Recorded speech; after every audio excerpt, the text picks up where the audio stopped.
morning comes from the Gospel according to Luke, from the 28th to the 44th verse of the 19th chapter of Luke.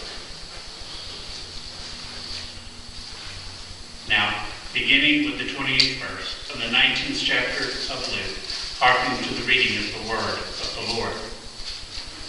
When he had said this, he went on ahead, going up to Jerusalem.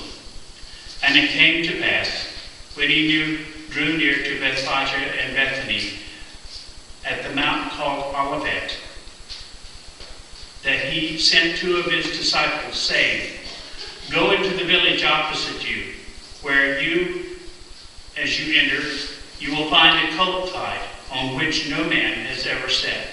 Loose it and bring it here. If anyone asks you, Why are you loosing it? Thus you shall say to him, Because the Lord has need of it. So those who were sent went their way, and found just as he had said to them.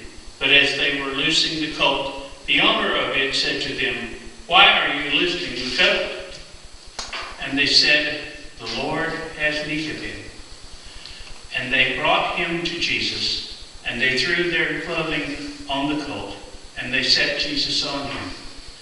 And as they went, many spread their clothes on the road. Then, as they drew near to the descent to the mountain of Olives, the whole multitude of disciples began to rejoice and praise God with a loud voice for all the mighty works they had seen, saying, Blessed is the King who comes in the name of the Lord, peace in heaven and glory in the highest. And some of the Pharisees called to him from the crowd, Teacher, rebuke your disciples. But he answered and said to them, I tell you that if these should keep silence, the stones would immediately cry out. Now as they drew near, he saw the city and wept over it, saying, If you had known, even you, especially in this your day, the things that make for peace, but now they are hid from your eyes. For the day will come upon you when your enemies will build an embankment around you, surrounding you and closing you in on every side, and leave you and your children within you to the ground, and they will not leave one stone upon another, because you did not know the time of your visitation. The word of the Lord with the people of the Lord. May he add blessing and understanding to the reading of his word.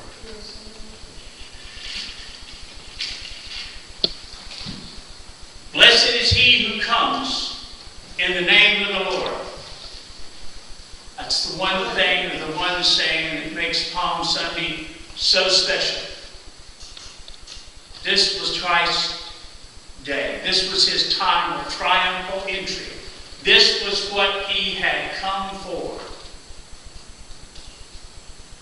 He had come, he spent his 3 years in ministry, and now was coming to the end of it. And as he came, he also fulfilled the prophecies about how he should come. For Isaiah had told them that their king, their Messiah, would come to them riding on a colt, on which no one had ever sat. You know, every time I read this, I stop and think, what would we do today?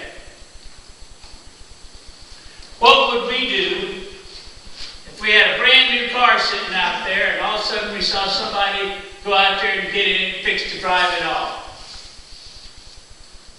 You know, I bet we'd do more than just walk up and say, Excuse me, where are you going with my car? And they say, the Lord has need of it. Oh, we're going to say, well, go ahead, take it. Why not? Because we're different in those times? Partially. But because we know that the next time Christ comes, he won't come riding on a donkey. He'll come as a conquering deliverer at the end of time. But in this time, he had come to do the most important thing that he could do. He had come bringing salvation, but not the salvation that the Jewish people were looking for. They, as we today, still try to look toward the salvation from the problems of the world, and not for the problems of the soul. They wanted the Romans gone. They wanted to be free. Today we want the economy to be better. We want to not worry about world destruction. We want world peace. And in searching for all these things, we're as wrong as they are. The message is still today the same as it was then. The peace that Christ brings is here. It's not out there somewhere. It's here in your heart and your soul. It's peace to have to worry. It's freedom from sin. It's deliverance from death. The sad reality is that there are more people in the world today, which simply means there are far more people that are still trying to find something else. They still haven't gotten the message to them yet. That's their hearts. Christ's disciples still didn't even understand. They were still looking for some kind of different deliverance. They were still looking for something else. And they'd been with him for 3 years. And still didn't understand that the peace he brought, they should have already had. It was right there with them. He came, and as he came into the city, he was proclaimed the Messiah. Blessed is he who comes in the name of the Lord. When you hear that, you can understand, or should understand, they're talking about Jesus Christ.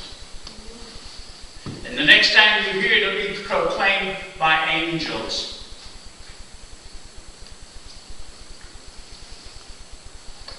It will be too late at that point, though, folks, because that will be the second coming. Listen to what Christ did as he started down there, as he got to the Mount of Olives. And most of you, if you have ever seen the standard picture of Jerusalem shot across the valley, Kidron Valley, showing the temple sitting there, you're seeing basically what Christ looked at, except the temple was there instead of a mosque. As he started down that mountain, and he stopped and wept. He wept for the people of Jerusalem, for his people, the Jewish nation. He wept because he knew that they still just didn't get it. He knew that what was to come